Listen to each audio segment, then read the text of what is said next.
Hi everyone, in front of me I've got a REALME P3 and let me share with you how to change the screen timeout on this device.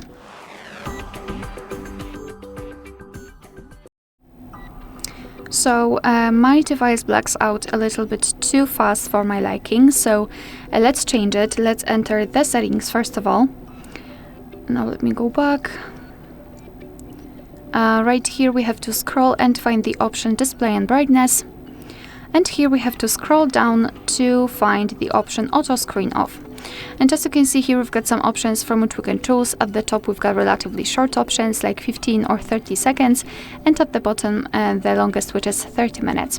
So all you have to do is to tap on the option which you'd like to use, and as you can see it will be immediately applied, which means that we just successfully changed the screen timeout, and from now on this device will black out automatically after 10 minutes of inactivity.